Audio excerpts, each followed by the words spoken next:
You have just downloaded the BBQ Central show, which airs live every Tuesday from 9 to 11 p.m. Eastern Standard Time.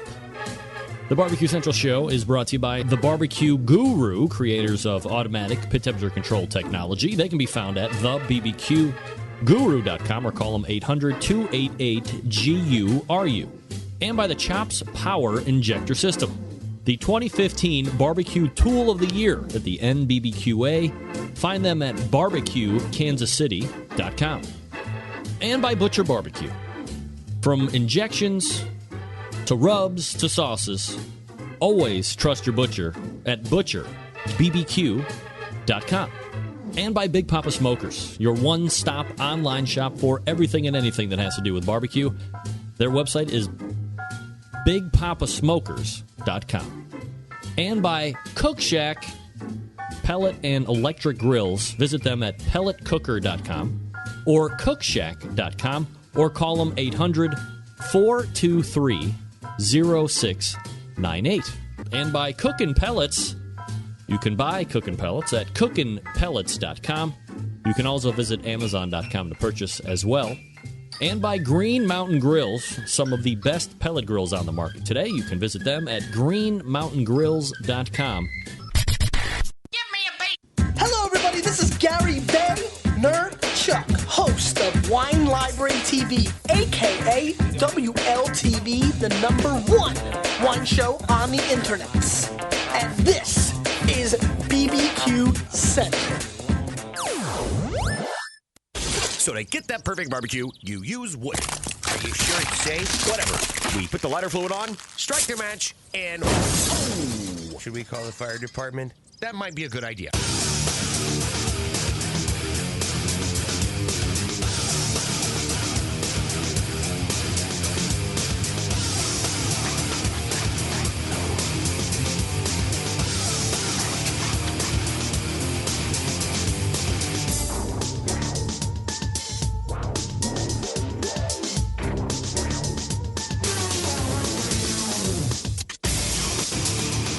All right, good evening, and welcome to the really big BBQ Central show. This is the show where we talk about all things important in the world of barbecue and grilling. We originate from the Rock and Roll Hall of Fame city of Cleveland, Ohio. It is the barbecue capital of the North Coast. I'm your program host, Greg Rempe. Happy to have you aboard here on your Tuesday evening. Should you see fit to join the show tonight, more than happy to have you. Phone call, 216-220-0966. All right? Or you can email the show, Greg at thebbqcentralshow.com. And here's what's happening in case you didn't get the newsletter. Coming up at about 9:14, or should we say 13 minutes from now, we will go ahead and finally true up the three teams that I'll be following for this competition season. We had Clarence Joseph from Mom and Papa Joe's Barbecue. We had Rob Grob from Backdraft BBQ. Tonight, we get the background and insider's scoop and how 2016 is rolling up with none other than Tim Schopp and Adam Heagle from Tim's Full Belly Deli. Yes.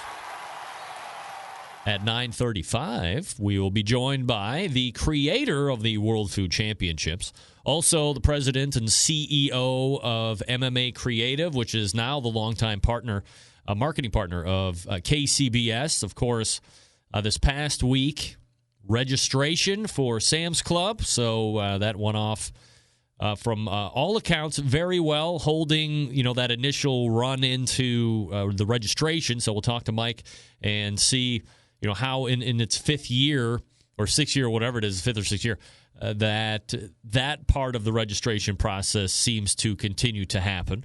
And is it something where demand is just going to prove that out each and every year as it continues to grow and gain popularity, or is there something else that might need to be looked at in order to solve that particular issue and make it a seamless registration process for perhaps what is the most popular barbecue series on any circuit today, Sam's Club National Barbecue Tour.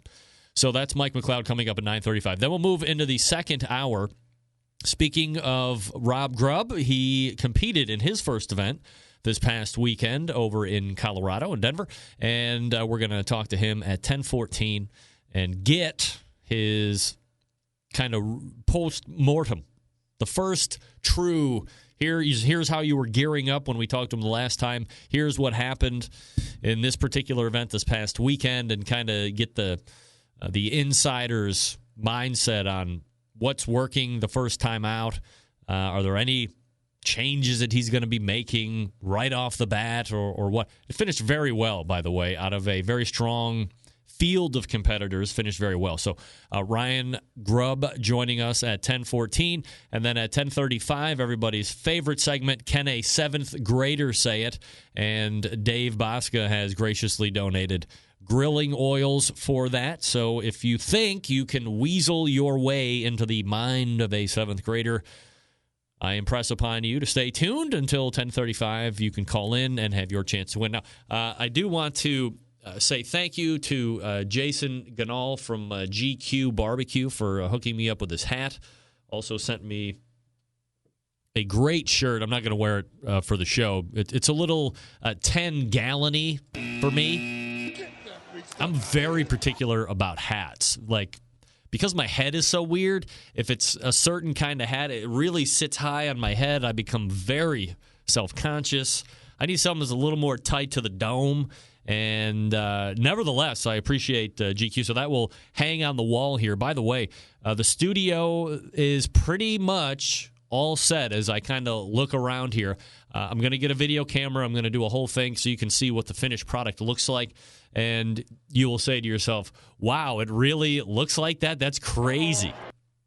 And it sounds 100% better. I'm sure nobody even notices the fact that you can, I don't even know if you can hear any, but you can barely hear any type of room echo the last 3 or 4 shows since I've been in here. I didn't account for the fact that walling yourself in to tighter tolerances than just having a wide open basement would lend itself to your voice bouncing off the walls all over the place, and it was driving me up the wall. So what does anybody do when they have an issue? Well, first you go to a professional. You realize it is an incredible amount of money to do it the right way. And then you hit YouTube and go, how can I do this on the cheap? And does it work? Well, I found a YouTube post or video that showed a guy do something almost similar to what I'm doing. He does a lot of video. Okay, what am I talking about? I do a lot of video stuff too. So he was getting room echo, like I was getting. And a trip to Harbor Freight later with 5 72 by 80 moving blankets to the tune of $8 a piece. Walled it all the way around. And then I have some surgical, they look like egg crates, I guess, but they're not egg crates. It's like surgical foam. And I have that on this wall right here that you can't see. Because that wall is a little awkward because it's not as long as the rest of them, so I didn't want to put the blanket there. Plus, I wanted a little kick light behind me. I know we're getting into a lot of minutia as it relates to my studio, but I'm just so excited that I finally have. Also, I have the guest spot ready to go here. So, take a look at this. Here's the guest spot. There you can see the chair just waiting for somebody. I have the old background right there. So, man, I mean, it is very, very excited. The seat is very excited to host somebody at some point. This is what I'm saying. And as a matter of fact, we would be able to stick you right there, like right next to me. You see? Like, right here, you could sit right there. You can sit right there. We can do the show together. It would be fun and fabulous, whatever. So, as I said before, right in the beginning of this spiel that I didn't plan to do, you probably can't tell the difference, but I can. It sounds like I'm really enclosed in now, and I'm very excited. Don, from your lips to God's ears, LeBron James wants to sit here. And the best thing about it, when I show you on the video is, I sit right in front of me here is a wall of monitors. If you sit on the other side, you can't see me, so it's almost like you're calling in anyway. You know what I'm saying? It's great. No, I won't take Johnny Football in here, Doug. I want nothing to do with him. Anyway, Tim Schopp, Adam Heagle, Tim's Full Belly Deli coming up here in about 5 minutes. Mike McCloud at 9:35. Ryan Grob at 10:14. Backdraft BBQ. And can a 7th grader say it? That's what's happening. Everything else you want to find out about the show can be found at the main website, by the way, the BBQ Central Show.com. All right, let everybody know the show's on. Go ahead and give them the social medias, the website, OutdoorCookingChannel.com. Don't forget you can catch the show on Roku as well. I wanted to get into this because it's important for people that are just getting into barbecue, or maybe you've bought a new pit and you are frustrated with the results that you have got. Persevere, because let me tell you, even the most seasoned pitmaster will do something out of the ordinary or go away from what they normally, for whatever reason. And then they screw things up in a fantabulous fashion. I did that with the New Year's Day ribs. I had 2 racks of ribs on the Lang 36. The fire was humming along. It was cold, and the thing held temperature like a champ. I have taken my regular splits and split to split, so they're a little bit thinner, so they burn a little bit better. I can keep a better coal bed that way, I found. But the ribs were done, and I didn't have the Atomic Buffalo turds done or the potatoes or whatever the hell else we were making. So I let the ribs hang in the cooker. And in the end, the bottom got kind of crusty because, when barbecue's ready, it's ready. So don't let the barbecue wait. This is just my personal advice. Don't let the barbecue wait on the cooker. Let the sides wait. Let the main dish shine. Don't put it at a disadvantage like I did. You have your oldest daughter's boyfriend come over and tell you they're good. Meanwhile, I know they're not. You don't have to suck up to me, buddy boy. It's not what it's about. Anyway, what it is about is Big Poppa Smokers, the one-stop online shop for anyone interested in barbecue. From flavors like Sweet Money to Happy Ending, Big Poppa's Rubs have had a hand in winning almost every major barbecue competition out there at this point. Don't think that they can just be pigeonholed into competitive barbecue either. BJ's Restaurant and Brewhouse has picked up 4 of the 9 rubs and put them on their permanent menu. And amid glowing reviews, BPS rubs have proven to be a great addition to anyone's pantry. That's why you'll find them in mine as well. Big Poppa's has also banded together with fellow California-based rub company Simply Marvelous Barbecue to form what has now become known as the West Coast Offense, gaining popularity by the day and event. And they've defied conventional wisdom. These 2 California-based rub makers have cornered the market on competitive barbecue and begun to redefine the flavor profile that competitive cooks from across the country have begun to aim for. Big Poppa's website also features an online meat locker with top-quality meats from Snake River Farms shipped right to your door. From the American Kobe beef, the Curb Buddha pork, the Double R Ranch meats, Big Poppa's Meat Locker has something for every type of barbecue aficionado. Committed to bringing you the best barbecue flavors on the market, Big Poppa Smokers has recently added sauces to their lineup. For instance, last year was Swamp Boy's sauce or a fine swine sauce or Granny's barbecue sauce. Who knows what it's going to be this year? Stay tuned for more info on that. Also, the BPS Elite Team, 15 of the best competition teams in the country working together to promote camaraderie, competition, barbecue, and to benefit children's charities across the U.S. Keep in mind, Big Poppa's has been able to do all this within only 5 years of being in biz, turning the competition barbecue world on its head, providing customers with the very best barbecue products, becoming a staple of a nationwide restaurant chain, and benefiting children's charities across the U.S. Just the beginning for Big Poppa Smokers, and of course the website bigpoppasmokers.com. That's bigpoppasmokers.com. All right, we are back with team number 3 of the BBQ Central reality show, TV show, competition show. Tim Schopp, Adam Heagle, Tim's Full Belly Deli. Coming up straight ahead. Stick around. We'll be right back.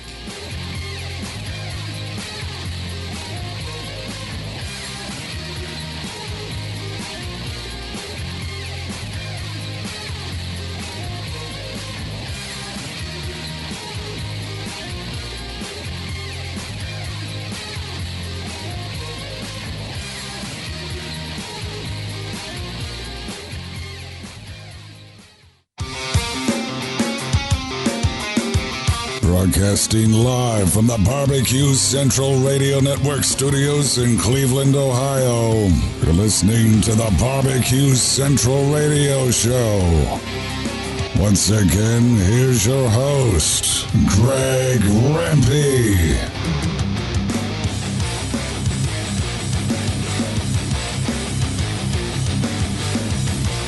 All right, welcome back. This portion of the BBQ Central show is being brought to you by Green Mountain Grills, manufacturers of some of the best pellet cookers out there on the market today. If you're looking for a big cooker to house a lot of food, they got one for you. How about something medium-sized? Got you covered there, too. Something to take on tailgates. Yeah, they got it all. They can also supply you with pellets to fire those cookers. Check them out at greenmountaingrills.com. That's greenmountaingrills.com. I love my Green Mountain Grill, and you could love yours as well. Again, greenmountaingrills.com. All right, my first guests tonight make up the final team that I will be following the entire 2016 competition season. They are also in that 15 to 25 event range, a give or take. We're not holding anybody's feet to the fire, per se. They finished 9th overall in 2015. There was a 40th in chicken, 117th in ribs, for instance.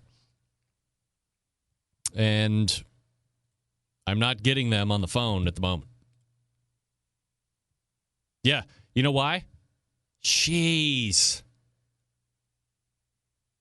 I told them the wrong time. Oh, no. Get that big stuff out of here. Did I really? Oh, no. All right, stand by. Bad news. I'm an idiot. Get that big stuff out of here.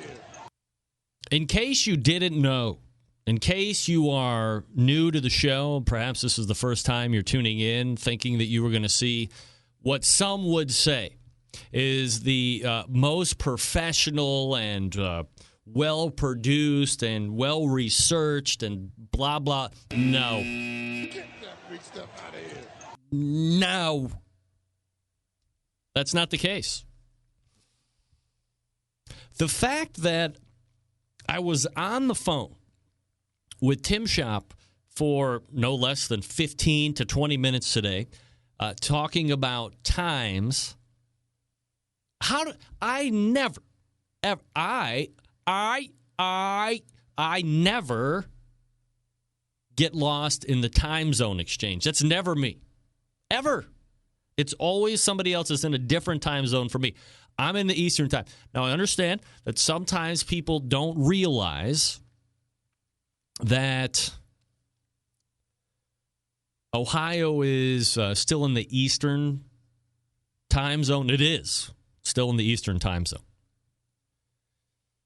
But nevertheless, I'm talking to Tim. He's in Wisconsin. He's an hour behind me, and he said, "What time is this?" I said, "Oh yeah, it's 10:14, so it'll be 9:14 your time." No, that's absolutely wrong. It couldn't be more incorrect on my part. It's 9:14 my time, 8:14 your time. Uh-oh. So I was just like instant messaging him, right? I'm like, dude, I totally effed the pooch on this one. Can you come on right now and help me out, please? Is that possible? Can you drop it all right now and get on the phone so we can do this thing? I mean, he's just not home. Of course he's not. He doesn't think he has to be on for another hour. It's shameful. Shameful. And for the people that are looking to help, thank you. Thank you. I don't have another segment to fit him in. Next segment is Mike McCloud, who probably is in too short of a segment. And the 35 segments, 10:35, 9:35, are not long enough to do a Tim Schopp and Adam Heagle foundational setup. So, no, he's got to get bumped to next week. Speaking of next week, or speaking of this week, because, you know, I don't know if I've ever told you or not, but the show has a newsletter, and you can sign up for that at the main website. Right at the top right, there's a little thing that says newsletter. Or wait, it's up in the top navigation. Somewhere it says newsletter. Click on that, and then put in, all you need to put in is an email address. I don't even think you need to put in a name. And then every Tuesday around 1600, you will get a newsletter from me telling you the guests that are going to be on the show and so forth. So you can sign up for that. But when the newsletter went out today, see, I slow-talked myself. I totally forgot what I was going to say, but I slow-talked myself and I remembered. So when the newsletter went out, right, I got probably 10 or 15 emails within 10 minutes, right? Within 10 minutes of the email going out, and people going, hey, did you forget somebody tonight? Like, well, I don't think I forgot anybody. I put the show together. I've confirmed everybody. I'm trying to think if the person, if the person who's writing me the email, like it's somebody that I've booked that I forgot, and I've done that every now and again. I'm not right by my calendar when I book somebody. I don't jump them in, and then all of a sudden, then it's a nightmare. So they're like, hey, you forgot. Well, here it is. Can anybody tell me who thinks I forgot a guest tonight? I mean, aside from, me screwing up the whole Tim time. Does anybody think anybody's missing off the show tonight? First one to answer correctly may or may not get something from me out of my substantial prize closet. Tim Schopp is in the chat room. Here's the problem. We're more than halfway through the allotted time, and I'm just not going to have you know what? Let's do this. Tim, I'm calling you, and we're just going to do some very brief stuff. No, not my daughter, Matt. But I'm telling you, 20 people called me and were like, or emailed me back and go, hey, forgetting anybody tonight? Forgetting anybody? I knew exactly who they were talking about before I even was like, who? I just was wondering who they were talking about. Nevertheless, joining me now is the pitmaster of Tim's Full Belly Deli, Tim Schopp. Tim, first of all, I mean, how much of an idiot am I to sit there and confirm times with you and tell you 9:14 your time, and I don't even know what to say. I'm heartily embarrassed. Oh, well, 90 miles an hour, we made it home. You were so you were on the road, right? Yeah, we had a board meeting for our Masters of Pay competition tonight. Oh boy, hold on one second there, Tim. Home. I'm having a little sound issue with you here. So are you on the road now, or are you back home? No, I'm at home. Oh, okay, great. So the segment's kind of blown up because of my insolence and ineptitude, but perhaps tonight we can just go through a little thing and, maybe just get a little foundation, on you, kind of what you do, for a living and how all of a sudden competition barbecue, or maybe it wasn't even all of a sudden, maybe it's just something that's always been around, but kind of how you got into the whole competition barbecue scene. All right. I'd been smoking meat for probably 10 years, just backyard stuff for a family. And my wife sent me to a $25 cooking class 5 years ago. 25 people at a local barbecue store. Some local celebrities, Mad Dog and Merrill, were cooking on a Weber Smoky Mountain. Opened it in the box, took it out, cooked, sold it for $125. I bought it. Wow. Started cooking on it and playing around, and went to a couple barbecue club meetings there, and ended up buying a Traeger 075 and cooked on that for 3-4 months. Went to a barbecue meeting, and a guy, Tom McIntosh, T-Mac Smoking, says, hey, we're having a backyard KCBS style barbecue comp. Why don't you come on out? $100. So we went out and we took, I think it was second in pork, fourth in brisket, fourth overall, and we were hooked. So we begged these guys to take us to a competition. We went to a competition that would be 5 years ago, 12, 13, 2011. And ended up 56th out of 57, I think. The only reason we weren't 57th is the guy DQ'd his pork. So, of course, I wanted to take all the equipment, throw it in the ditch on the side of the road, and just go home. And a couple people talked us out of it. That's when I called a Jack's Old South cooking school, tried to talk to somebody down there. Couldn't find a phone number, so I left an email. Said I wanted to talk to a warm body, and about a half hour later, Myron himself called me. And we talked for about 20 minutes. He told me to pick a meat. So I told him brisket. He said there's one more competition here. It was in October, I believe it was, at Libertyville, Illinois, 62 teams. And I told him he was nuts. We hadn't cooked enough. And he says, just go. So we didn't do shit in chicken. We didn't do shit in ribs or pork. We took fifth in brisket out of 62. And before we were out of the parking lot, I had an email because I made him a deal that if we got in the top 10, we'd come to his cooking school, and we ended up taking the whole team to the cooking school in January 2012. Went to the cooking school, came home with a 48-inch water smoker in the back of my pickup, and we started 2012. We did 12 comps. Tim Schopp joining me here on the show from Tim's Full Belly Deli. Tim, talk to me about the cooking class itself. Like, what were you getting out of it? Obviously, Myron at that point, at the height of his popularity, he was on television quite a bit. He had seen a lot of success on the competition scene before anybody even really knew him on the circuit or on TV. So, going into it, what were your expectations? And then after you left, aside from the cooker that you stuck in the back of the pickup truck, what did you take away from it? Well, I was expecting a guy standing in front of a mirror showing you something. And there's a few people now in the chat room that were at that class with me. When a truck pulls up and you got 60 students there, and they come walking in with 30 Snake River Farm briskets, and he puts 2 guys on each brisket, and he hands you chicken. This was hands-on. He looked over you, watched what you were doing. It wasn't somebody showing us. He made you do it. And outside of how he is on television, I mean, he's a very down-to-earth guy. We become friends over the years. As a matter of fact, we're a dealer for him.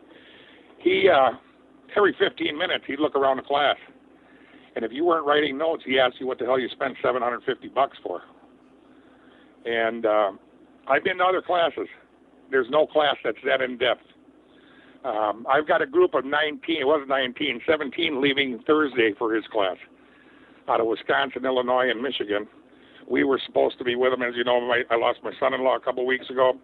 That's why we backed out, Adam and myself. And I'd send somebody there to every class. I don't think the thing that got me the most is how simple it is. I think many cooks have made barbecue too complicated. Tim, let me ask you. I want to back out of here for a second, and when we were messaging a little bit back and forth last week, you wanted me to make sure that I took some time out to kind of pass along your thanks with everything that you just mentioned that Sean had passed away a couple weeks ago, and I know I wanted to make some time for you, and I know I kind of screwed this whole segment up here, but if for the last couple minutes here of this segment, I wanted to give you some time here to talk about Sean and express whatever you wanted to in regards to that whole situation. Well, Sean was a member of besides my son-in-law, he's a member of our team.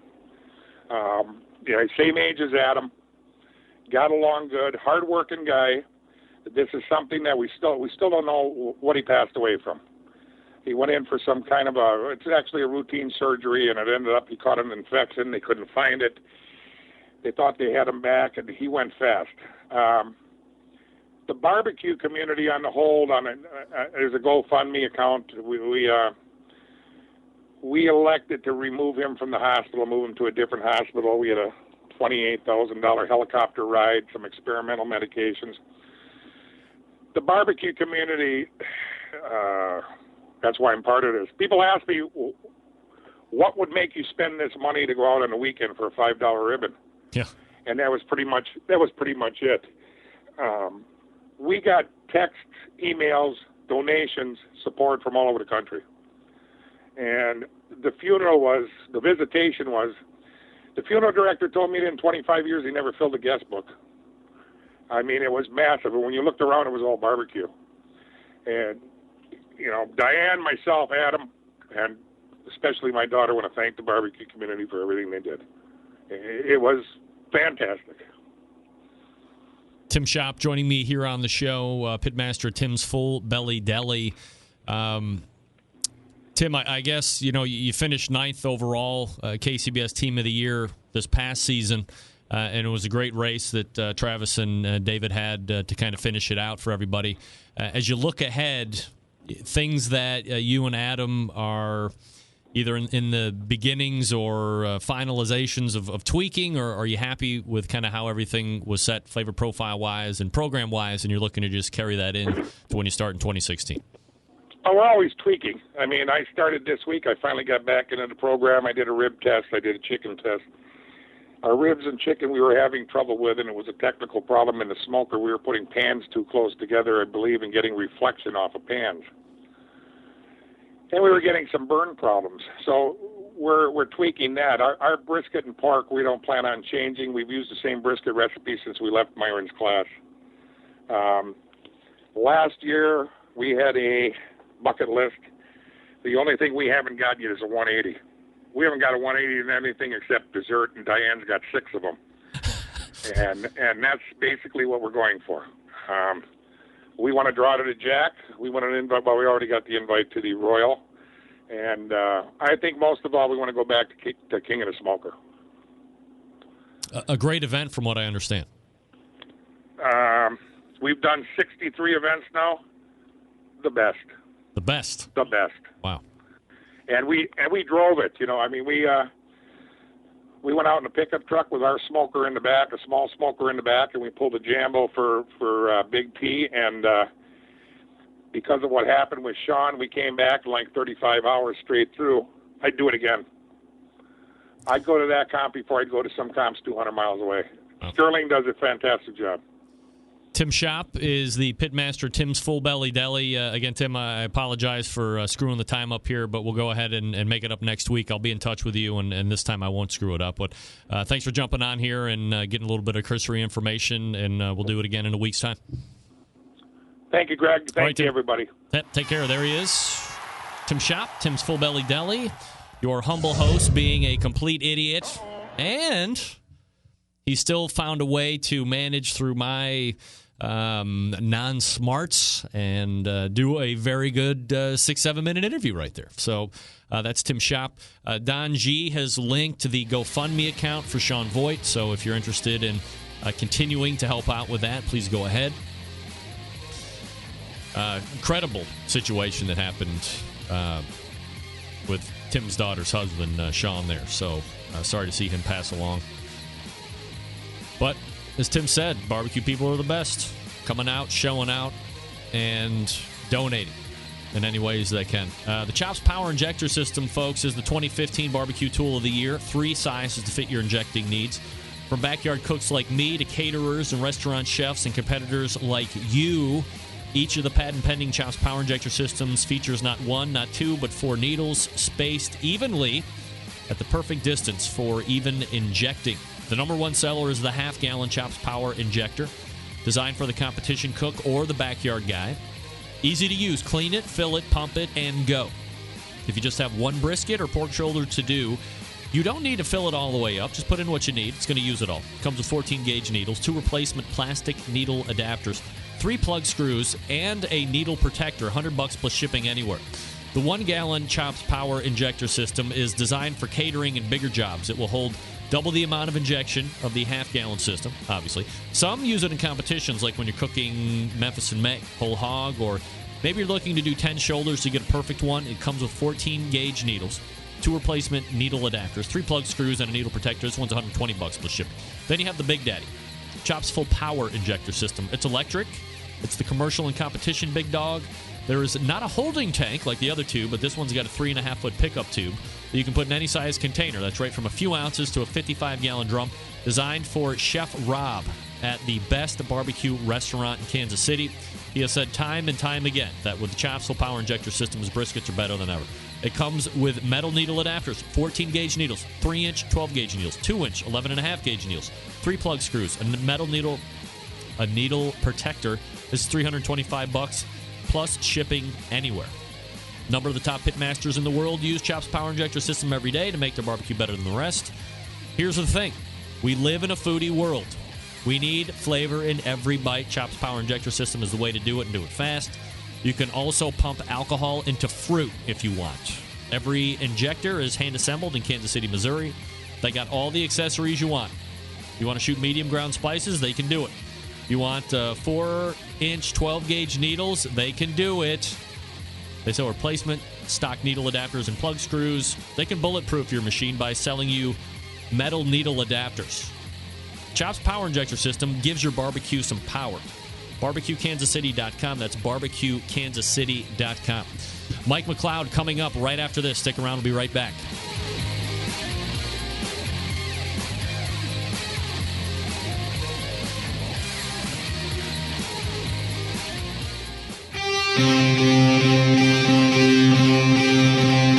Get in the smoke. Call 877-448-0433 to get on the air.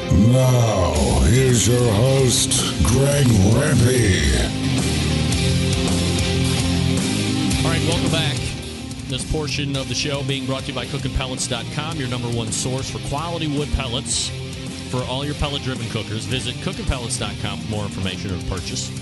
You can also visit Amazon.com as well to purchase. Sometimes they blow it out on the shipping, so be aware of that.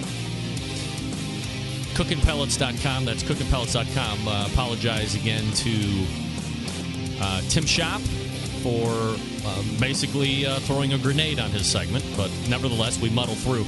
The Sam's Club Barbecue Series is locked in for 2016, now entering its 5th season.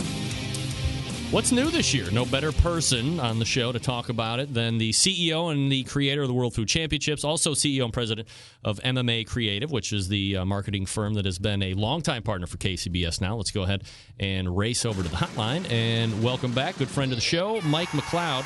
Mike, how are you, buddy? I'm great. How are you, Greg? Doing absolutely fabulous, Mike. Always appreciate the time. And a number of things I wanted to get to tonight, kind of in the short end of the segment here. But Sam's is set for another season, and in the beginning of each season is the registration process that took place last week. Crashes, server issues, calls of ineptitude, threats of violence, and the experts coming out of the woodwork with solutions of any and all types on where else? Social media, of course. So let's do this first, Mike. In the start of the 6th year, is it unrealistic to assume that the registration process should go off without a hitch at this point? I don't know if it's unrealistic, but it's a huge challenge for us every year to get ready for this. It gets bigger and bigger. There's more and more traffic for it. The website gets it gets larger and more challenging to not only operate normally, but to handle massive loads and massive traffic all at once. So to ease your concern, we had looked into this and thought about it a great deal. We had it pretty well covered last year. Probably went the smoothest it ever had. So we felt pretty good about the memory capacity and server utilization lined up for last Tuesday night. Turns out we just had twice the actual usage and hits to the server. So it crashed in about 2 minutes. We had over 24,000 user sessions, which, if you're doing the math, that's a heck of a lot. Last year we had 12,000 user sessions in the first 5 minutes. So that, when you consider that the website, and I'm talking about a lot of things that I didn't know much about 2 weeks ago, so bear with me. But when you think that the website has maybe 10 to 20 files on the website, that's a gross understatement or gross underestimate. And every time someone is trying to log on to it, the server is trying to serve those files to someone else's computer. You can see where 24,000 user sessions can add up at an overwhelming rate because people are trying to refresh, and so it starts the server again. And that's what we experienced. We ran into a RAM issue that we've never seen before. If we'd had 2 dedicated servers to it, probably wouldn't have been a problem. If we had done what we did in about 15 minutes, which was expand server utilization to about 4 times the normal load, everything started coming back online and everyone was able to get access to it. It probably wouldn't have happened, but it was a lot. Last year was nowhere near this load. So I think it's just a sign of the growth of the website and the growth of the interest in this series. It's also a sign of growth of platforms. What we also discovered is that one team might be using 2 or 3 platforms trying to get in, whether a mobile device, a computer, or an iPad. So we were just getting eaten up, and then the server just got crushed. But we still set an all-time record within 1 hour of registering 555 teams. So I'm proud of my team for being there, being available, and addressing the issue immediately as soon as we saw it. We were trying to discuss it on the chat forum that we had going and had it up and running an hour before, and then we were addressing it on social media. We had about 38 people in the universe of 38,000 users of Facebook and followers of Facebook. We had about 38 people make a negative comment. So, yeah, it's frustrating for some, but this is growing pains. And we were right in the middle of the growing pains, and we did the best that we could with it. Mike McCloud joining me here on the show. So I guess those were my 2 follow-up questions. One would be if you just would have expanded right off the top, it sounds like none of this would have happened. And then secondarily, this is a vocal minority chirping, and it's fair to say that the majority of folks aren't necessarily maybe they're indifferent, that, you know, it's maybe they expected or it's a little thing, but it didn't go on for hours and hours and hours on end. They're in, they got where they wanted to go, boom, that's it. Well, you know, a lot of people are very patient and understanding, and some people are not. And like I said, we had 38 people that wanted to just hang every one of us in the middle of the process, instead of allowing us to deal with the issue, which we did in 15, 20 minutes. So yeah, I mean, it's just it's part of being in the hot seat. I call it the hottest hour in barbecue. We still got through it. Over 700 teams are registered now. If you consider 555 teams got registered in 1 hour, and we had 38 people who complained. You know, I don't mind having those odds. I would never. I'd like to be in a position where we have no negative commentary. I wish that could happen, but I've learned after 10 years being in barbecue and being aligned with 100 different projects that you certainly cannot please everyone all the time. And we're proud of the Sam's Club National Barbecue Tour. We're proud of the work that we do day in and day out that people never get to see, never hear, never understand. Mm-hmm. This is the one moment that everything is absolutely public and out there.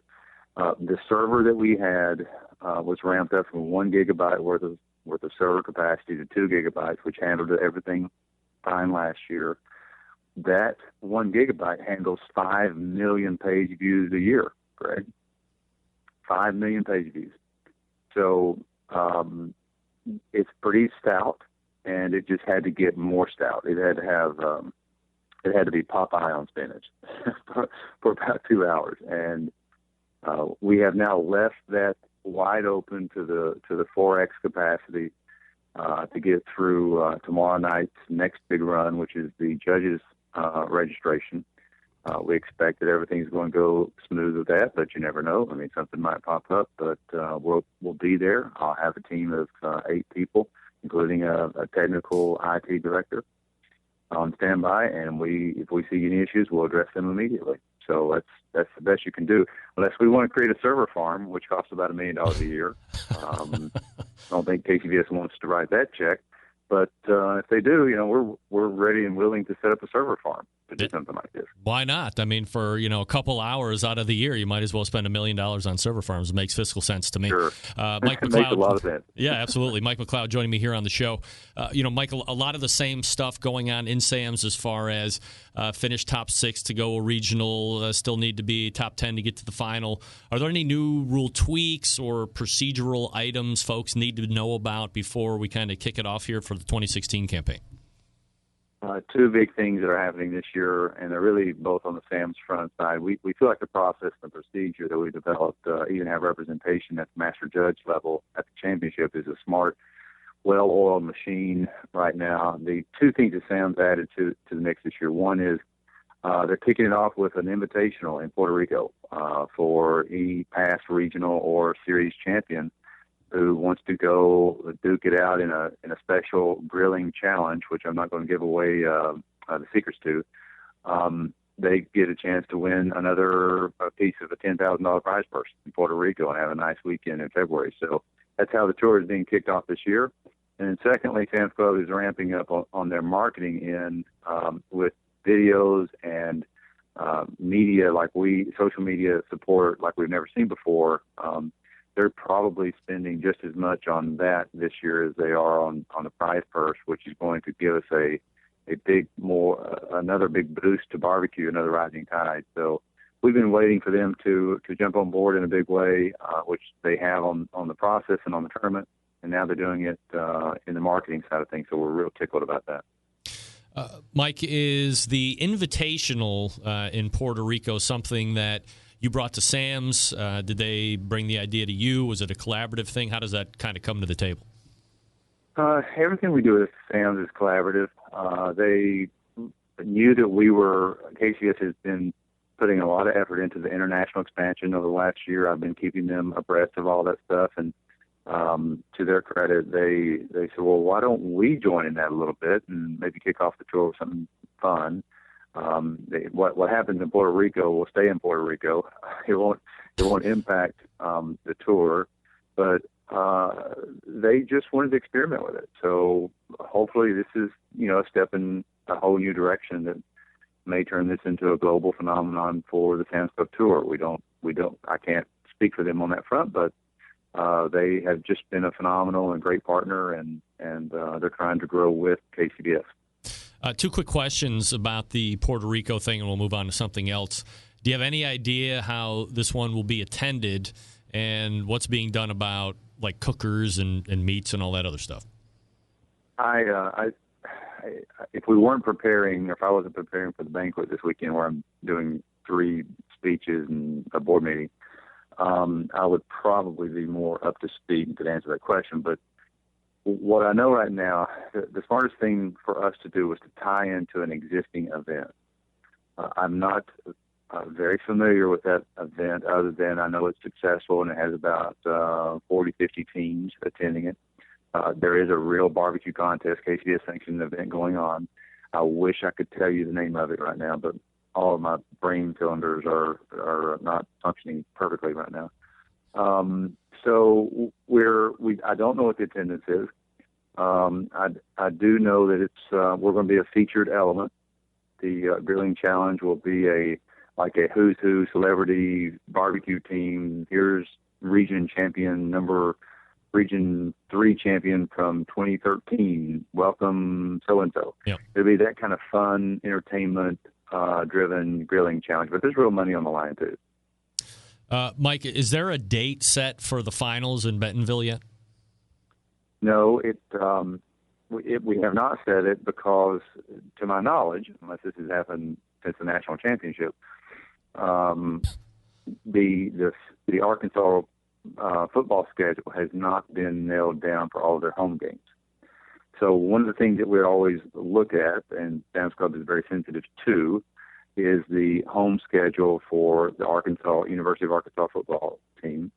And then I think there's also another big event that the Bikes, Blues, and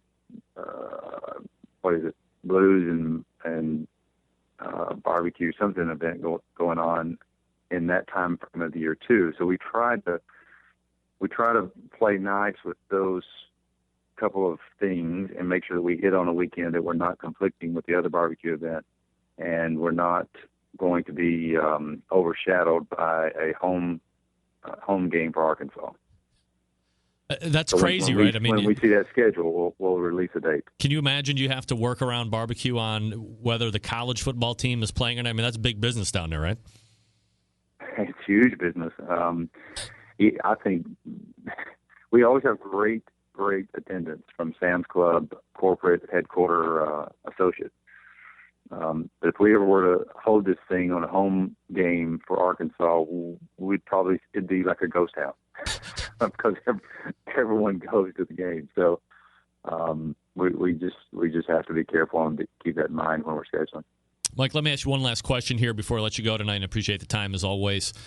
When you were up in Cleveland with Lauryn Hill doing the Fabulous Food Show, we were kind of off air and talking a little bit while we were having some dinner, enjoying some libations.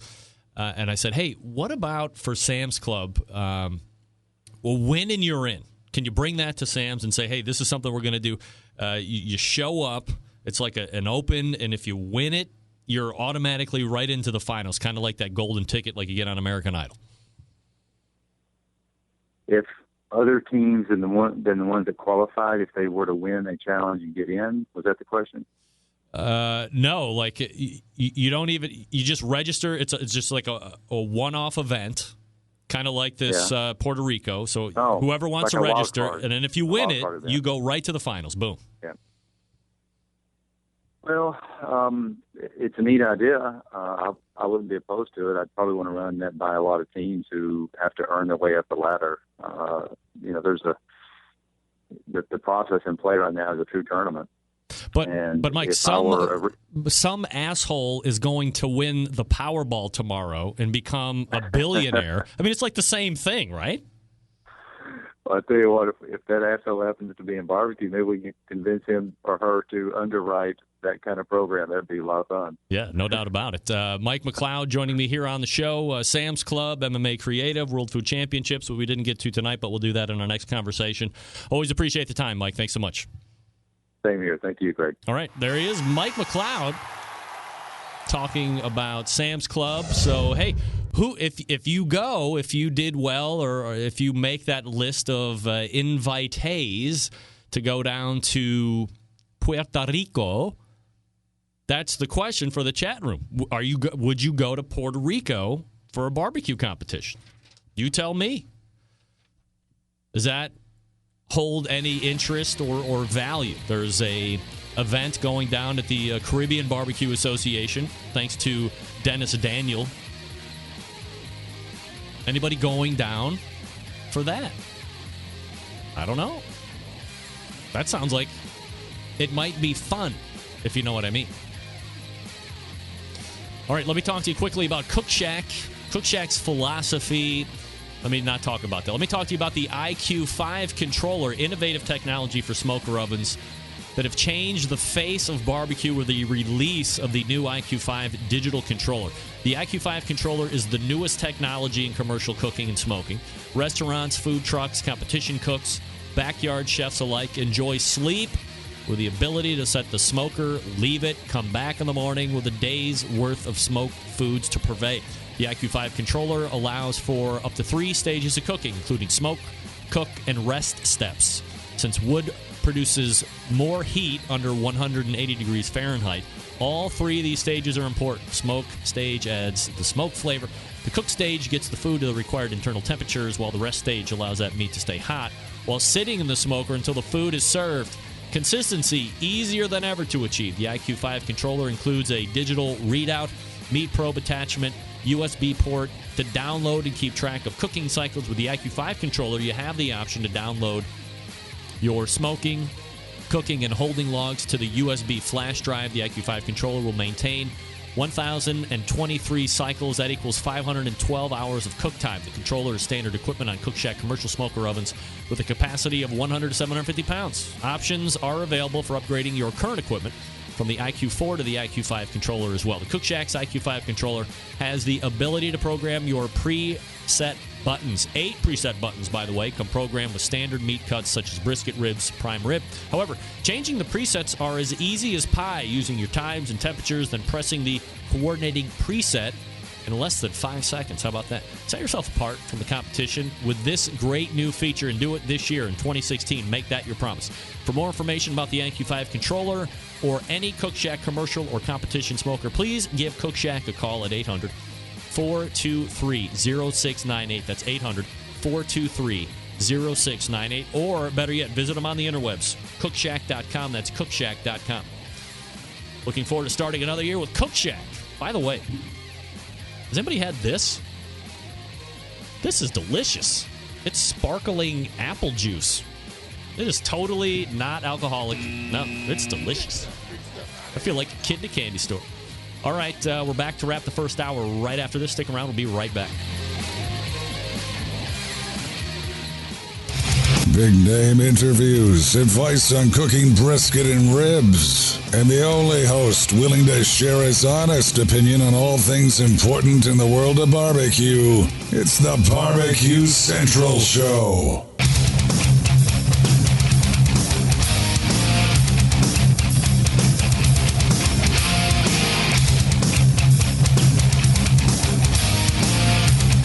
All right, welcome back. 216-220-0966. Greg at thebbqcentralshow.com. Matt Boer weighing in. Wow, just wow, Greg. I hope you topped it with a shot. No. I've made a New Year's resolution starting over the weekend that starting Sunday night and going through Thursday night, I will be taking 0 alcoholic drinks. That's right. Got to let the time for your liver to heal from the weekend. I mean, God, I wanna say that I used to be able to, or that I can still do it like I used to back in the college days. I can't recover. Glass of wine here or there during the week, maybe, but I'm going dry during the business week. That's what I'm doing. Sunday through Thursday, it's not me. So you're going to see a lot more Myers Brothers sparkling apple juice accompanying me than probably anything else. Thanks again to Mike McCloud for joining me. This past segment, talk about the impending 2016 Sam's Club. The show should be on board with Sam's Club as well, starting in March. So if you have become accustomed and like the Sam's Club updates and finding out where the tour is rolling into each and every week, I think we're pretty much set up on that. We'll be able to tighten that up here over the next couple weeks. And then March 1st, we should be kicking off again with Sam's Club for like the third year in a row. Great. Love partnering with large organizations like Sam's. Diane, what did I just say? I would try apple beer, but not during Sunday through Thursday. This show is between Sunday and Thursday.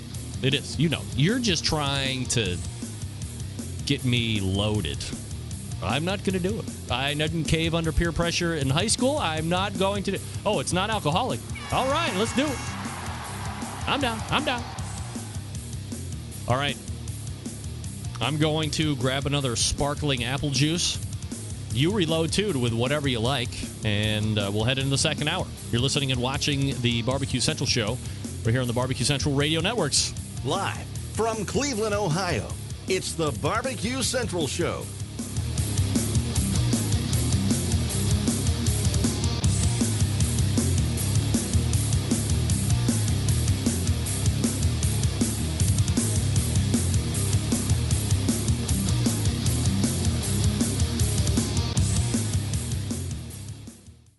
This is Jennifer Palamas from Charlotte, North Carolina, and this is BBQ Central.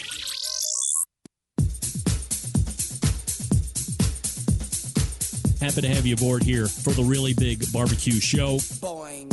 We cook because we have to, and we grill because we want to. Hit me! Fine, how you doing? You have a great show. I'm a big fan. Boing. So what seems to be the problem here? This man looks like he's dead, and he's in the crackle. Charbono! It's all about the charbono, dude! Succulent fish! What? He ate 2 feet or wiener. But listen, Liberty, shut your face. I'm shaking like a dog shit peach seeds. We have top men working on it right now. Top men.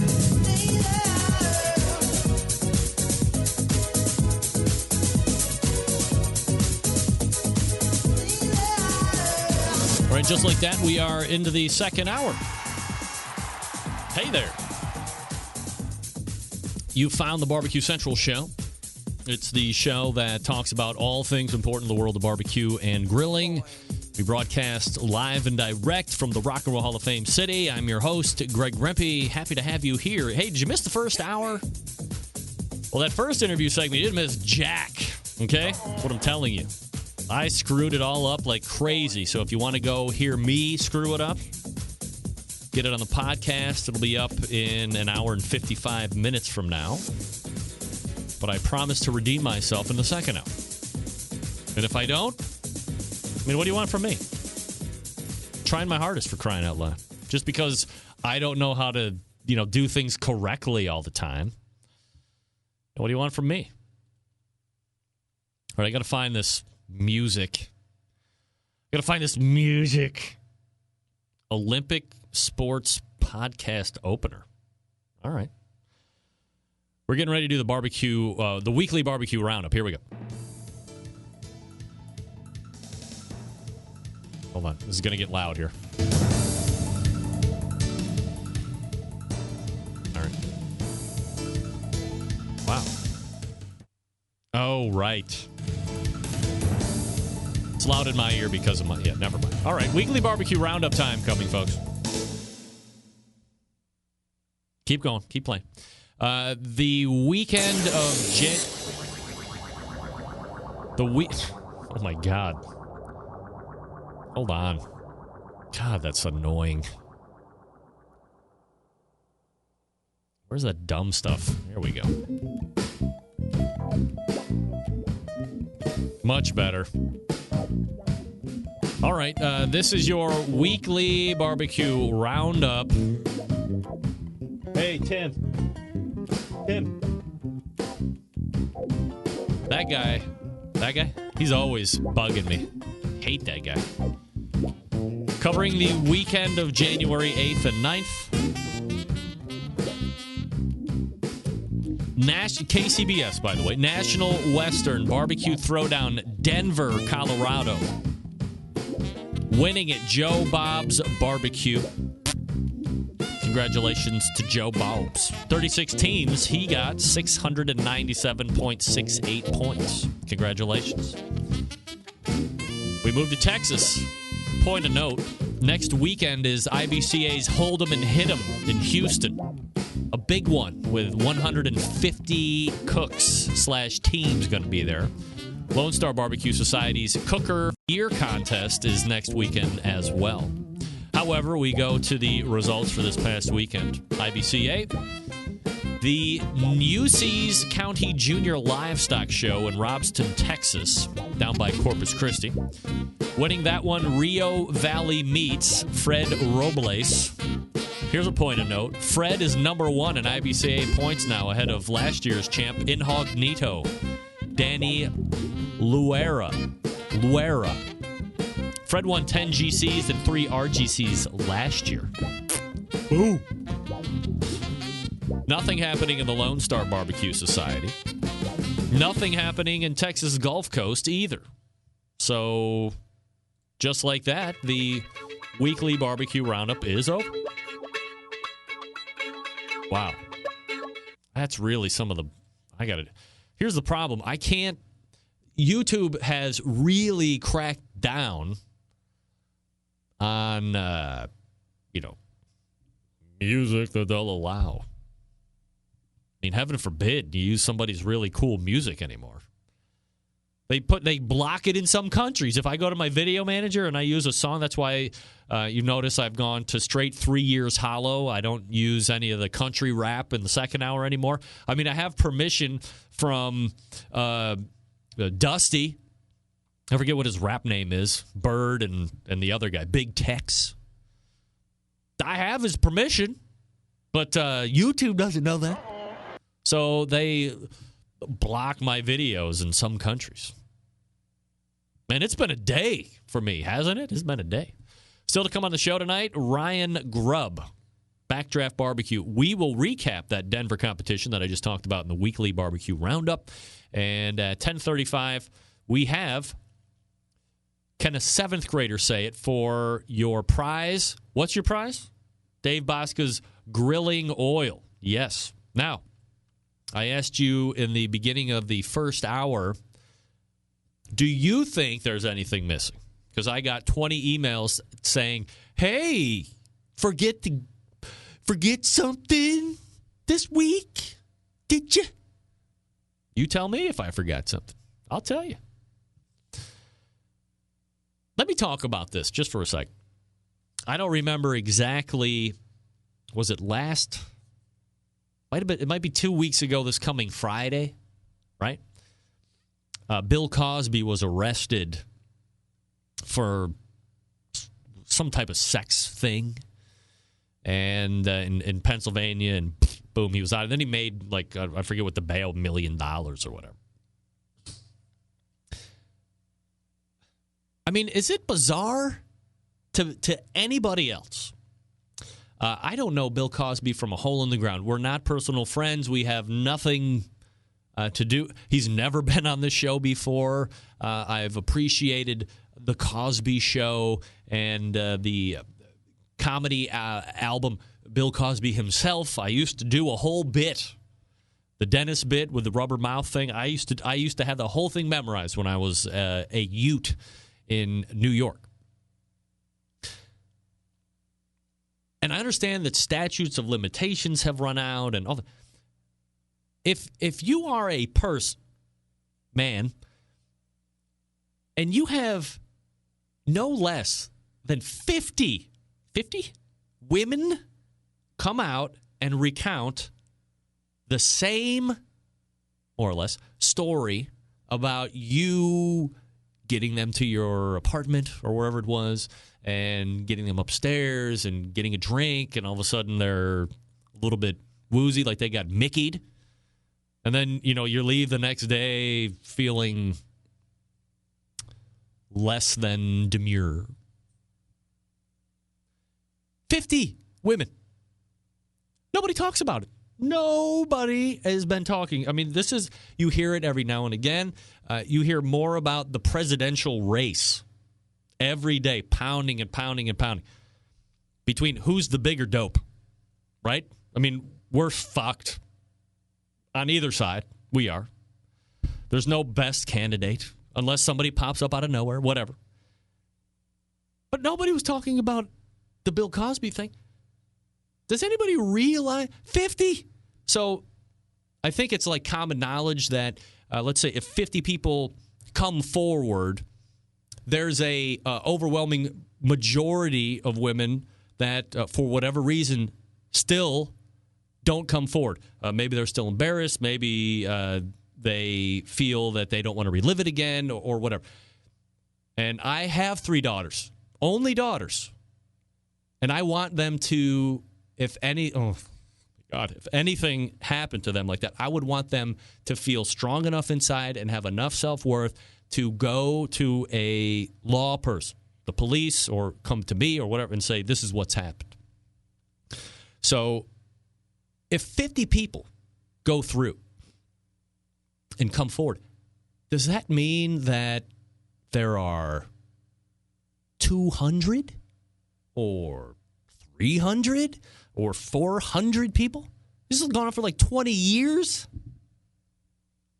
50 times 20? I mean, what? It's not out of the realm of possibility to say that while Bill Cosby was considered America's dad and a very funny guy and all that stuff, could be the most prolific serial rapists ever. Ever. Could be the most prolific serial rapist ever. That is not sensational. It is not for tabloid say or anything like that. That is the bottom line.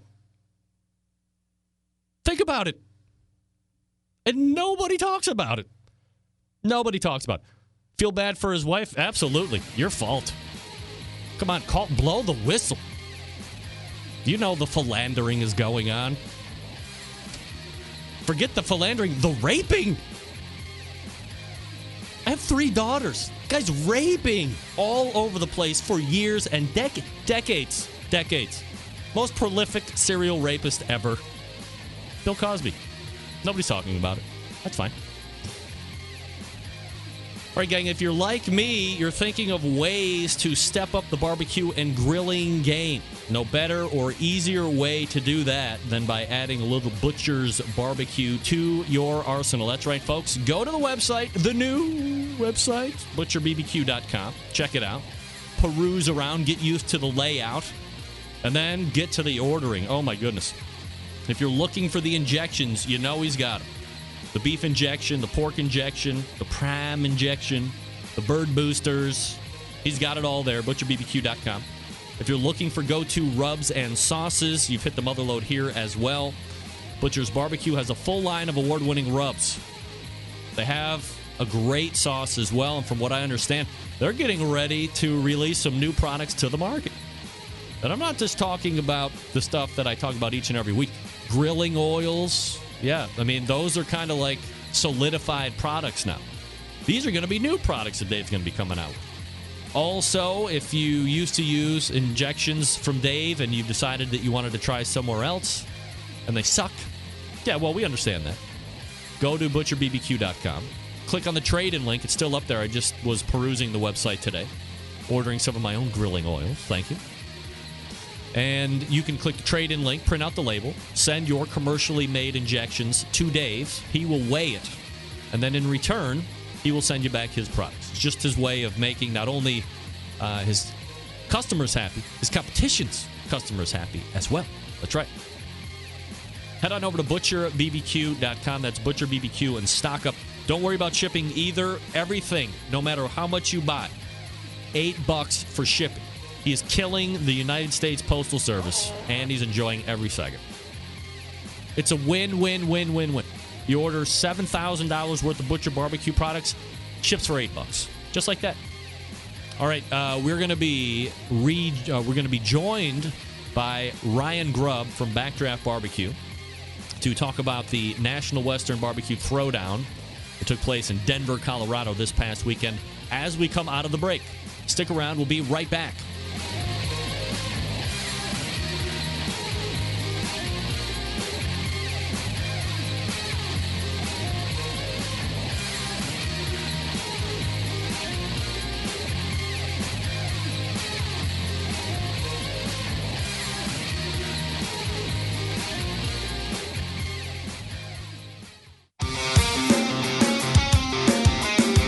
Broadcasting live from the BBQ Central Radio Network studios in Cleveland, Ohio.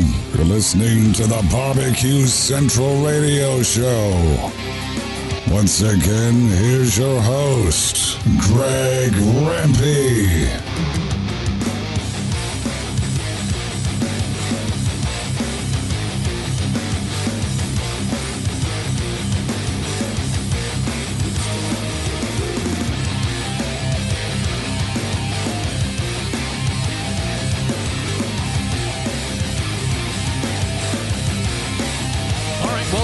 This portion of the show is being brought to you by Amazon.com.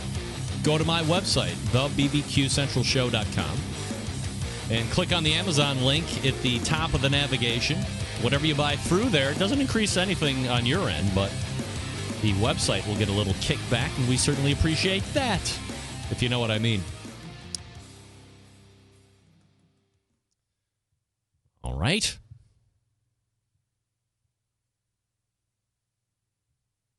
I'm hearing something in my ear. I'm getting a voicemail from Ryan. Sometimes it takes... So here's the deal. I don't know if I'm letting the cat out of the bag or if this is, like, known. He's probably racing out of his engagement to take the call. This is why I like hearing in my ear. It almost feels like I have, like, that... I don't know if you guys know this, but can you see this? No, you can't see it. I have this thing in my ear. I can hear, otherwise, like I have the big headphones, right?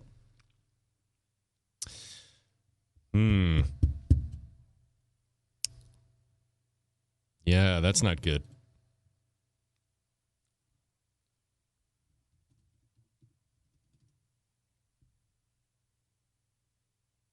Two voicemails in a row. Troublesome. Is that you? Hello? Hello? Hello? Hello? No, not you. We'll give it a minute or two. I mean, it's not like I have a wealth of information to get to myself anyway. Let me say this. If you missed the show last week, I'm debating whether or not you should. If you missed the show last week and you've missed most of the show tonight, and I'm going to tell you which podcast you should go back and listen to first, I would go back and listen to last week's podcast. Not only is last week's show the best show I've done in 2016, because it's like the only one I've done, right? Could be one of the best shows I've done in recent memory. Now, I know a lot of people were very high on the Tuffy Stone interview that went 2 segments. A lot of people loved it. A lot of people love seeing Tuffy back on the show. Tuffy gave a cooking class this past weekend, so I don't know if anybody went to that that's in the chat room, but if you had a good time there, please feel free to post what a great time you had or the one thing you took away, or maybe you want to keep that as a secret since you paid, whatever it was, $800, $900 or whatever. But a lot of people liked Ray Lampy's take on competition barbecue. So here's what I'm doing. I happen to have, I'm making a new folder. So like a couple weeks ago, I was like, hey, if you are familiar with audio processing or, whatever, can you, do I have this? Oh, I don't even have any raw ones finished yet. Yee, gads. Let's go to the raw.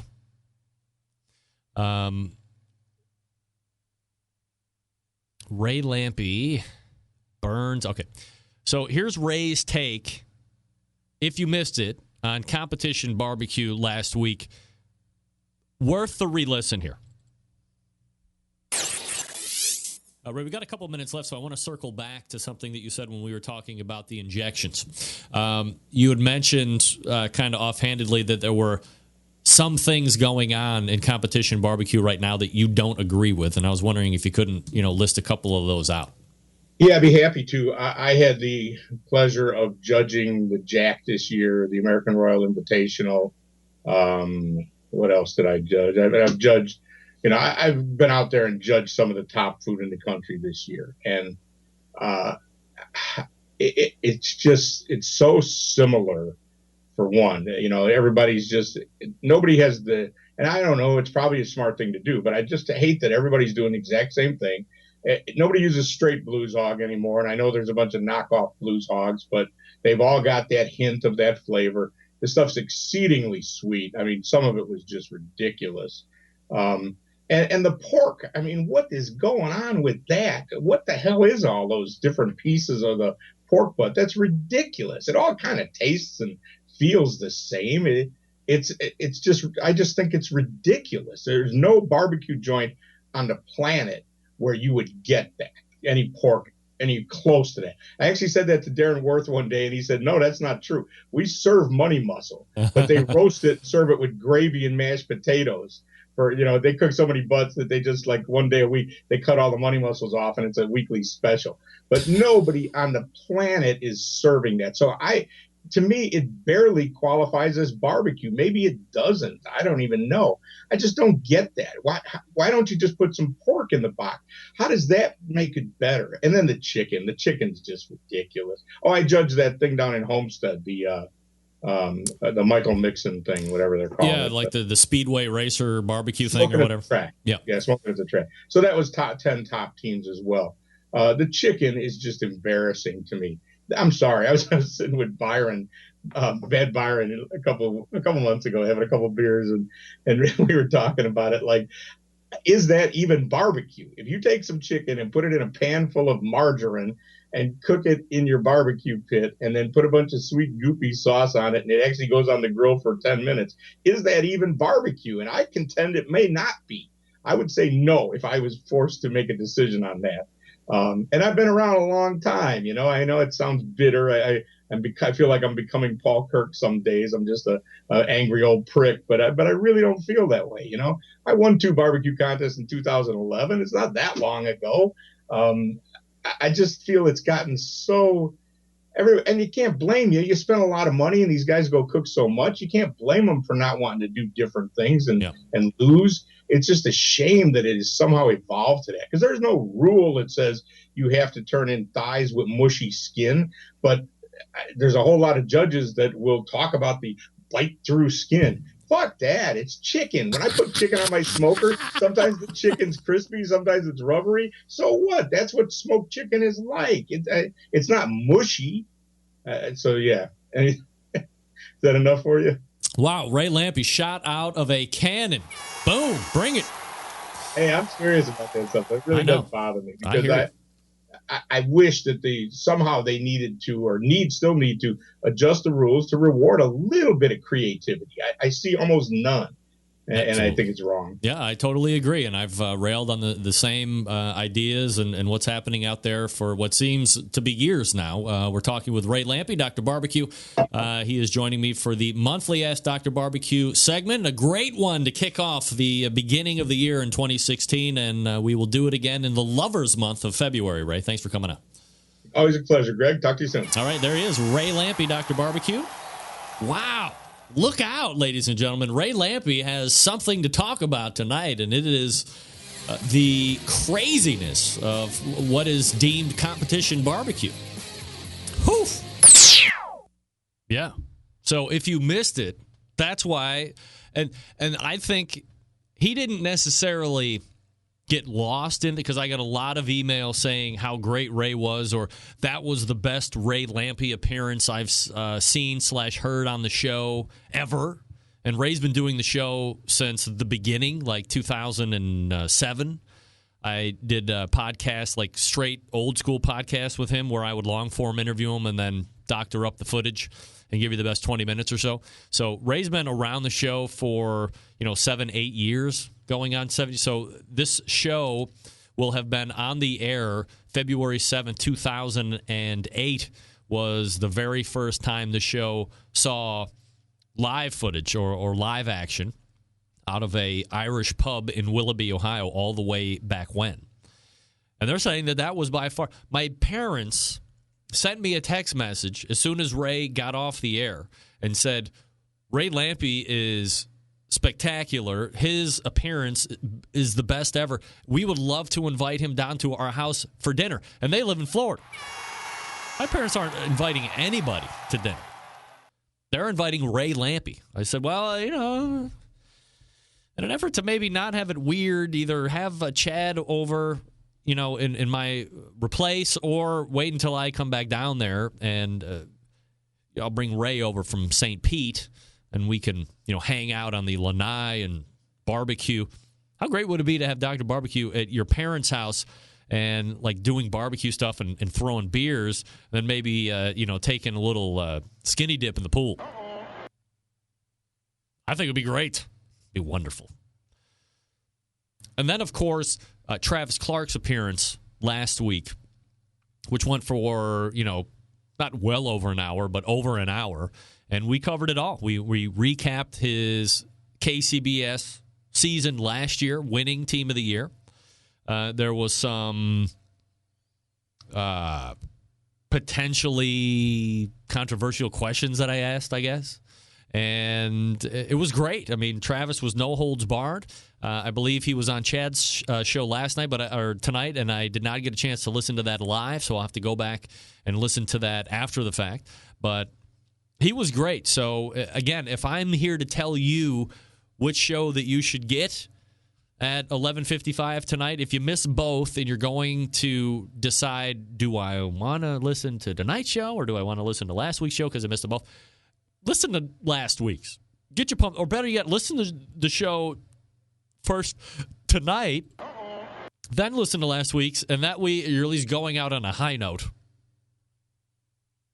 Oh. Go out on the high note.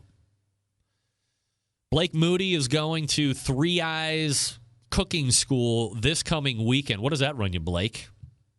Doug Scheiding, Tim Clark. It's Travis Clark, by the way, Doug. You're Texas guys, so you don't know. Tim Clark was awesome. Like, hey, that Tim Clark, man, he's a good cooker, boy. Yeah. That's not my Texas accent. That's just something I like to do. I have a really good Texas accent. By the way, if we're talking about Texans, let's talk about Johnny Trigg. And as we all know, Johnny Trigg don't know me. He doesn't know me. He doesn't know me. He would love it, but he don't know me. Coming up next segment, can a freshman say it? I don't know. I do have time for this now, though. I think. Oh, I hate this. I thought I moved my iTunes thing over. It's, they changed the color of the iTunes icon. I don't even own anything Apple. I mean, I do for my kids, like I bought it. I don't personally have an iPhone. That's not necessarily true either. My work phone is an iPhone, but I wouldn't personally own an iPhone. Doug, I'll let it slip this time because you're the embedded Texas correspondent. Next time, you're fired. Get that freak stuff out of here. I mentioned this last week. No better time than the present than to go to my podcasts. Let's go to the store. Let's go to the BBQ Central show. Now, let me see. Let me see if I can't screenshot this first. Remove Ray here. Because you guys should see this too, because some people sometimes think that maybe I'm making stuff up. And I have no reason to make stuff up. You're probably not going to be able to read this, but that's all right. So if you're not familiar with how iTunes works, this is the iTunes page for the BBQ Central show, and it lists all these different shows that I have, January 5th and December 10th and blah, blah, blah. You can also go to reviews, which are somewhere. Here we go. Podcast. So here's my extensive, 100 shows that are most recent 100 shows. And then right here in the middle, you can go to a thing that says ratings and reviews. And this has been reviewed 43 times. And 53 of them are 5 stars or more. 3 are 4 stars. 1 is 3. 1 is 2. 1 is 1. You might be asking yourself, what does a 1 get you? Well, I'm glad you asked. What does a 1 rating sound like? Let me add myself so you can see me. Put me up here in the corner. And change my color. There we go. Now I'm blending in very well. Not really well, but well enough. Here's the first one. This is what a 1-star rating sounds like if you hate my show. If you hate my show, this is how you write it. Actually, I don't know if he hates me. You tell me. Item up for review. The title is Just a 2-hour advertisement, rating 1 star by Yo Mama's Cooking School. Right away, I'm a little skeptical that this is somebody that's real. Yo Mama's Cooking School. Does this person have a link? Yes. Yo Mama's Cooking School has reviewed many. Oh, boy. This is great. All right, so he has a head soccer app, which he loves. He loves Instagram. Yeah. He has the Message, which is a podcast, and iTunes Barbecue, Bill West. 1-star rating for Bill West, 1-star rating for The Message, 1-star rating for the BBQ Central show. So it appears he has an axe to grind. Anyway, here's what a 1 rating sounds like by Yo Mama's Cooking School. This was left on September 17th, 2015. I respect him for being unapologetic about using his podcast to make money. But for a 2-hour show, about an hour and a half of the show is ads and product placements. Just getting through the start of the show takes 15 minutes of reading sponsors. I get it. He has to make money. But it greatly interferes with the quality of the show. What? Wow. So you respect me for being a whore. Was that it? You like me for that? All right. I guess that's okay. Yo Mama's Cooking School, who didn't have anything good to say about Bill West or the other podcast that got 1 star. Let me address a few things here.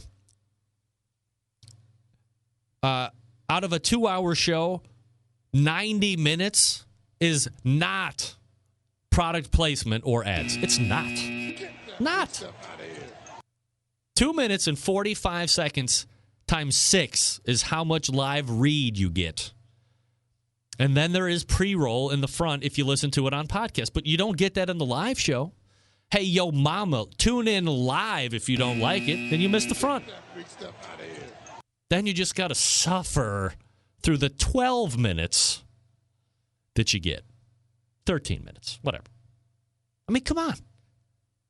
I don't even do it pre-produced like I used to with the ad rolls where they were like real commercials and I would actually take a break. I'm talking for 2 freaking hours, asswipe.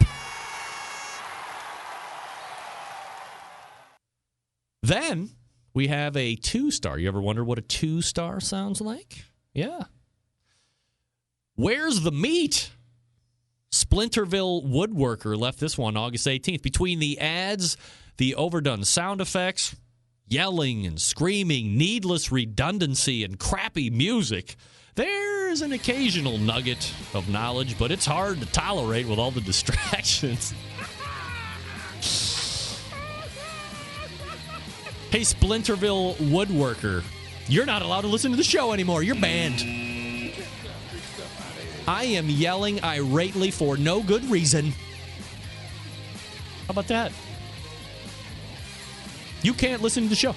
If I find you listening to this show, Splinterville Woodworker, stupid name, by the way, I will cut off your internet forever. I'll cut your internet off forever. And that goes for you, Yo Mama's Cooking School. You're both banned from the show. How do you like that sound effect? How do you like me yelling now? Douche. Let me talk to you. How about this ad? How about this ad? Dope. Let me talk to you for a few minutes about the longest-running sponsor of the show. Located in Warminster, Pennsylvania, the BBQ Guru. Gang, if you've been thinking about automatic pit temperature control devices for your cooker, stop here. It's the company that started it all. They are the creators of this technology. Why are you going to buy from any other company? I don't know.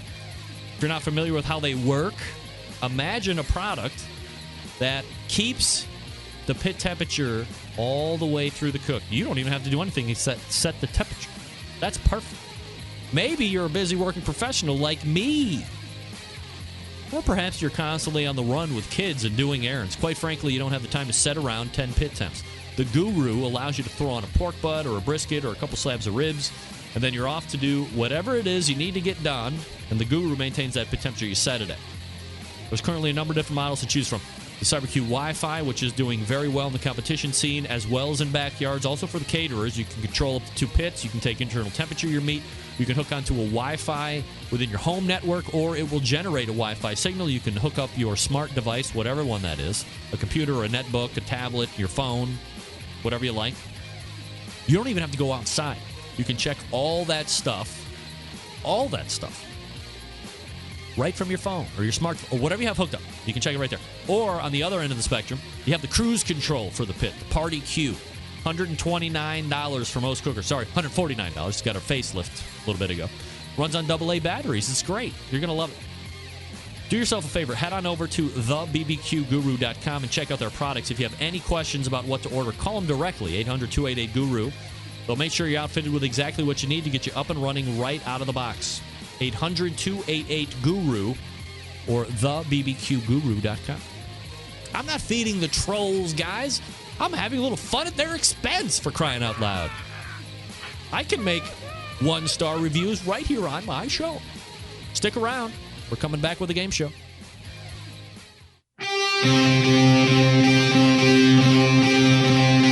Get in the smoke. Call 877-448-0433 to get on the air. Now, here's your host, Greg Rempe. All right, welcome back. 216-220-0966. Greg at thebbqcentralshow.com. Blake Moody gets it. Greg is amused by them, but 100% right. I love them. Anybody that takes any time to write anything or post anything about the show, positive or negative, I love you. I love you. I've inspired you to do something, positive or negative. Come on.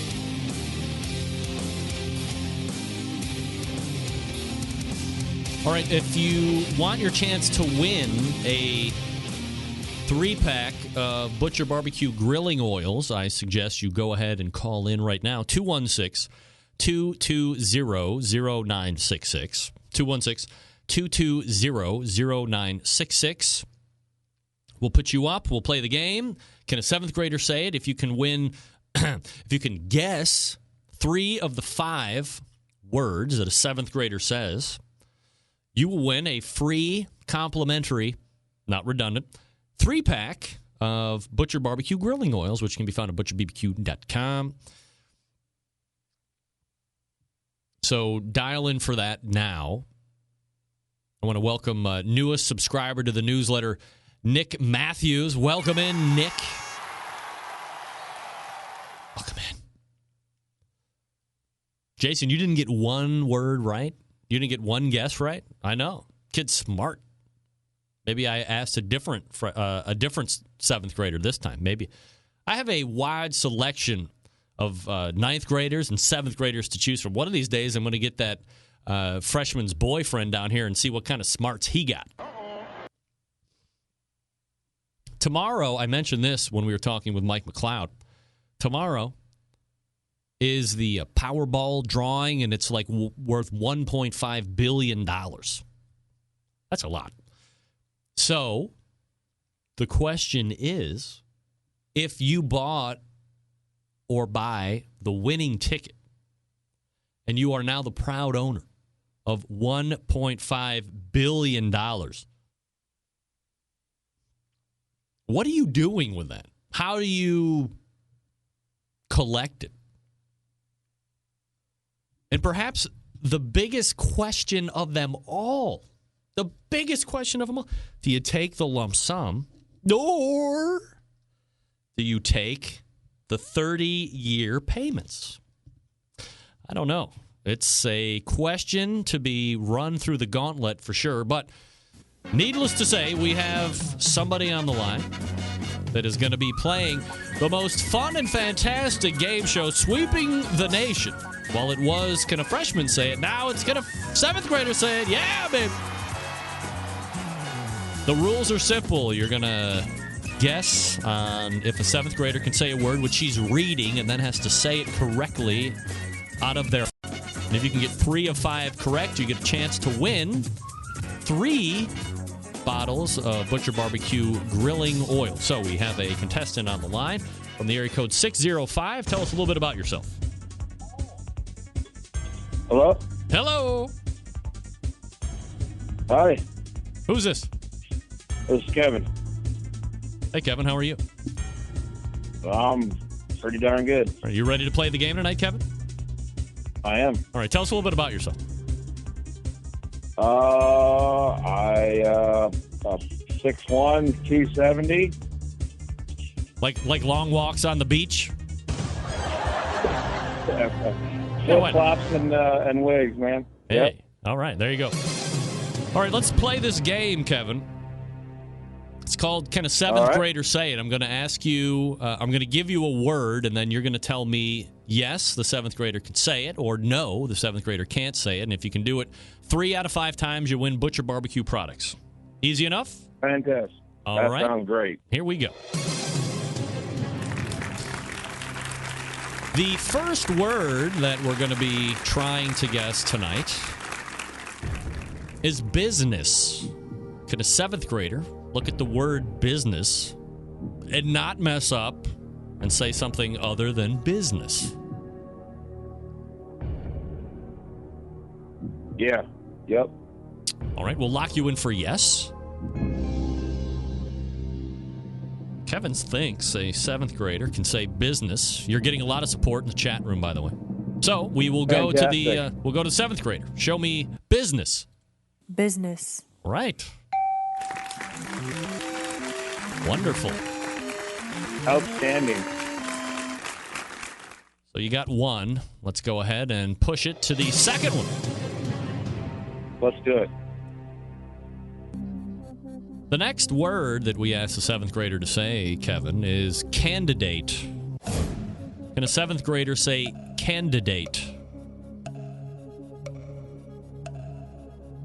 Yes. All right, we're going with yes. Let's go to the seventh grader. For 2 in a row, with 1 more to win the Butcher BBQ product, show me candidate. Candidate. Wow, look at you. All right, you're 2 for 2. You got 1 more left, and you win if you can get this one right. Kevin, obviously you are in the mind of a seventh grader, if you will. You're in the zone. Outstanding. All right, here we go.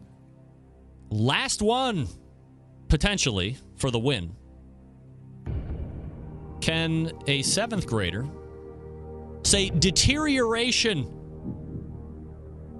Deterioration. Remember, Kevin, they are reading the word first and then saying it. So a lot of different things going on.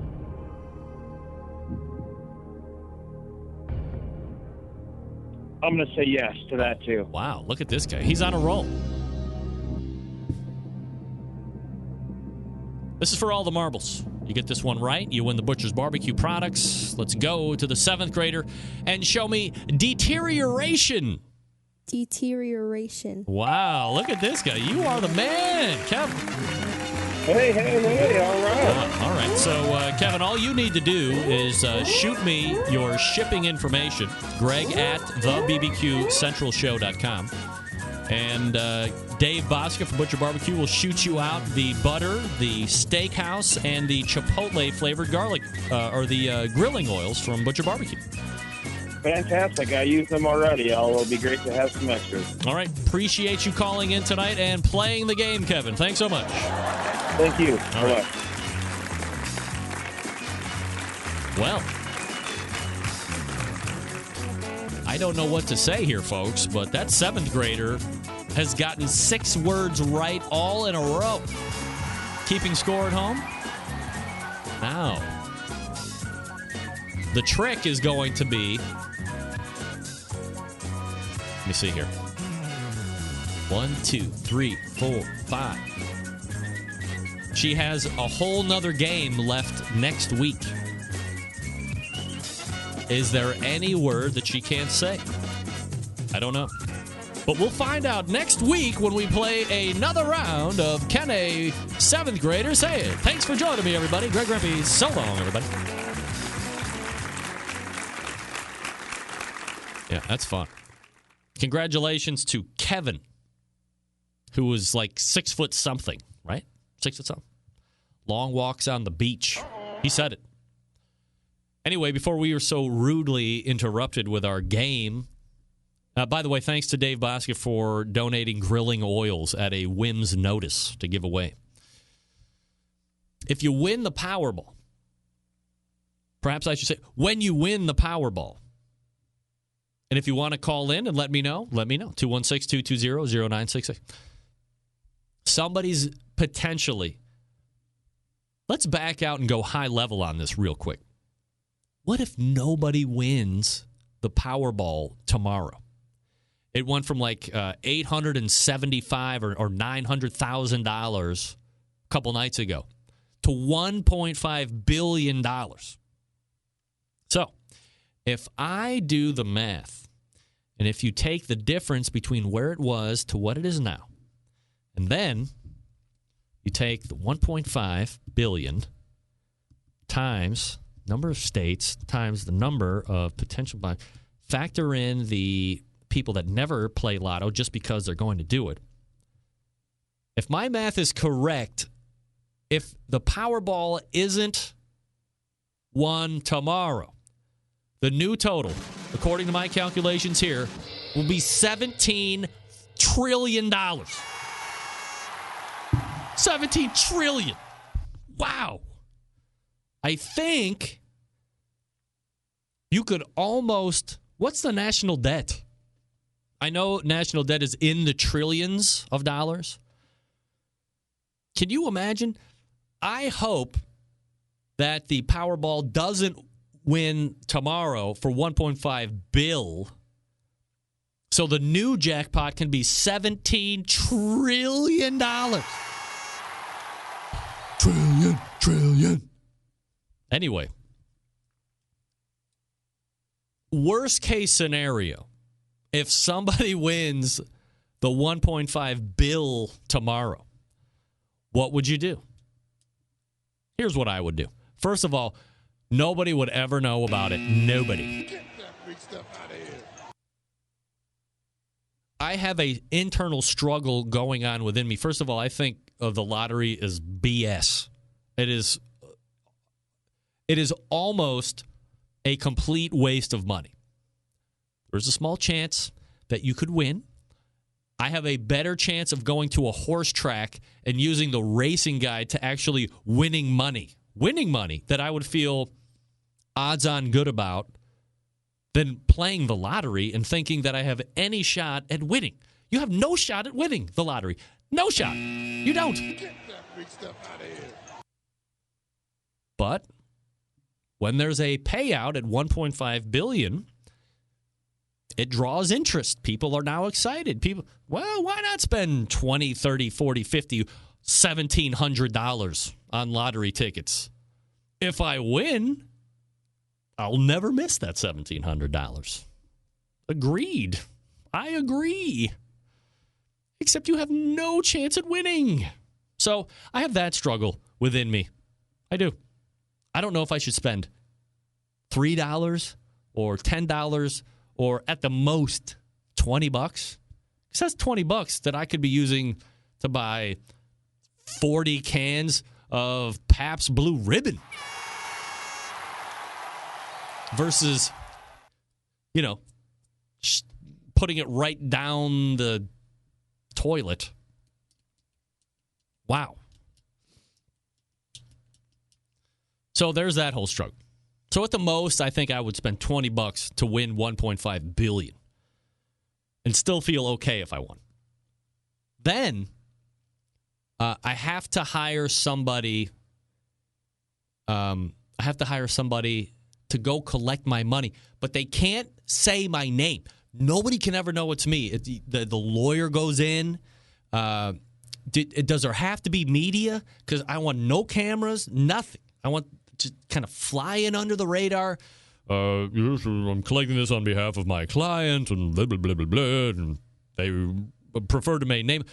Can you remain nameless? Is that possible? Could you not? Could nobody ever know? Because everybody's going to want to know. You know why everybody's going to want to know? Because they got their friggin' hand out. Get that freak stuff out of here. They would want that everybody's coming with that handout. Oh, and then my mind is, okay, so let's say we can pull the staying anonymous on the win off. Let's say we can do that. Probably impossible, but let's say we can do that. Is it lump sum or is it payments? Here's my thinking. I'm 41 years old. I got at least, a good 10, 11 years left before I'm dead, right? I'm not going to take, everybody's all about the lump sum, right? Everybody all about the lump sum. So 1.5 bill after tax, blah, blah. So you're probably like, $700 million lump sum? Look, if you're a money guy, that's a colossal waste of money. You're leaving $700 million on the table, man. For the lump sum? Who takes the lump sum? Stupid people take the lump sum. 50% of lottery winners wind up broke within 5 years or whatever it is. Go Google it. It's a ridiculous fact because they have all of the money. Look, if you're 80 years old or 90 years old and you win the lottery, first of all, that just goes to show you how stupid the lottery is because you're going to be dead in a minute. You should take the lump sum because you're not going to live more than 4 weeks before it's over. You can't take the payments. But me, 41 years old, I'm going to take those payments. $1.5 billion over 30 years, fixed, can't overspend. I mean, you can overspend whatever. But you can't have access to it all and then boom. You blow through your nut like crazy because it's all lump sum. Taking it over time, you get way more money. You can still invest that, but take the payments. I mean, in 30 years, I'm just going to be 70 years old. And who knows what I can buy with that kind of money at 70 years old, right? $50 million a year for 30 years. You don't want that? You're like the richest people in the world, man. Come on. $50 million at 2% in a bank? Hold on. $50 million at 2% every year, just on 2% interest, it's like $758 billion in interest. You can never run out of money if you just take the payments. Anyway, I digress. That's what I would do. I would take the payments. I would continue to work my job selling Peterbilt tractors. And I would buy a Gulfstream 650. But that's it. I'm staying under the radar. No fancy cars, no nothing. I want to keep my money. I want to keep it.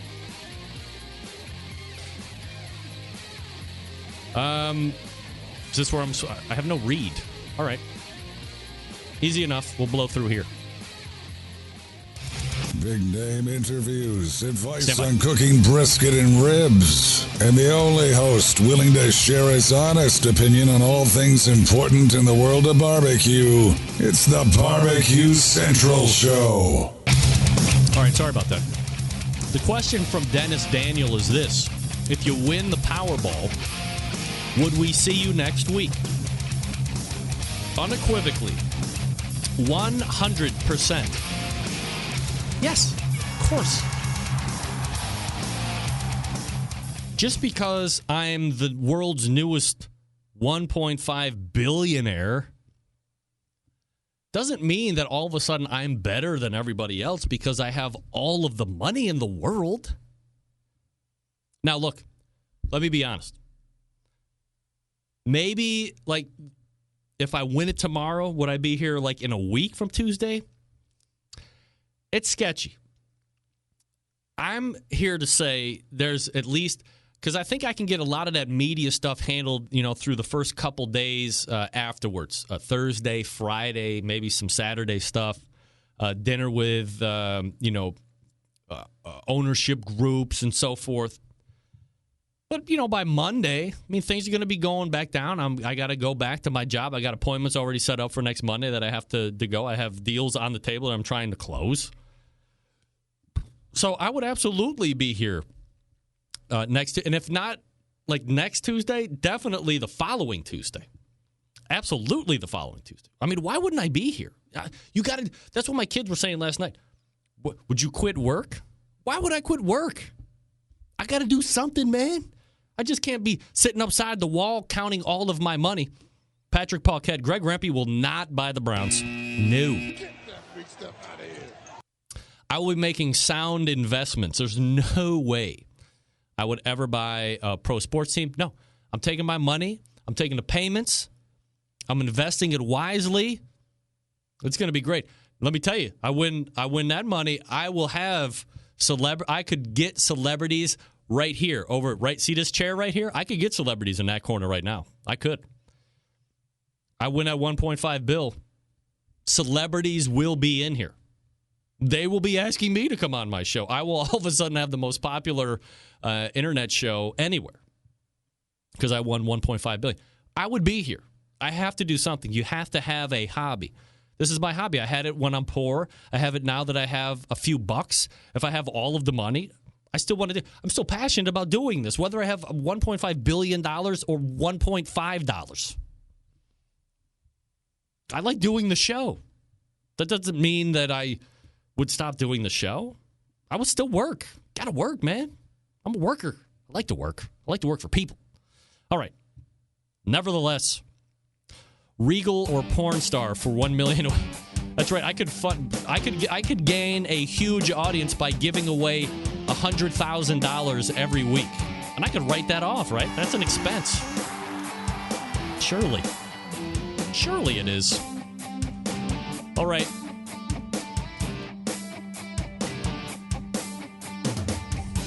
Blake, I got to do something during the day, man. Think I can just prep for the show all week long? I'll tell you what I would probably do, though. I would probably eliminate the no drinking Sunday through Thursday. That would probably go away pretty quick. I guarantee it. Hey, all the way back in the first hour, I screwed over Tim Shop from Tim's Full Belly Deli. We're going to make that right next week. Then we talked with Mike McCloud from MMA Creative and the World Food Championship. He was the creator of that, by the way. We'll talk to him about WFC next time he's on. Then we talked with we didn't have anybody in the second hour. It was just me talking to you about how I'm going to make money. Everybody's saying I would never sell Peterbilt's again if I hit that money. Let me win it, and we'll see who's right. I'll bet you $500 million. No, I bet you $2 million that I would still sell Peterbilt trucks. Okay. I bet you $2 million. Deal's on the table. September 11th, 2001. I will never forget. Until next Tuesday at 9 p.m. Eastern Standard Time, this is your program host and proud U.S. American, and hopefully one rich sumbitch come tomorrow. Good night now.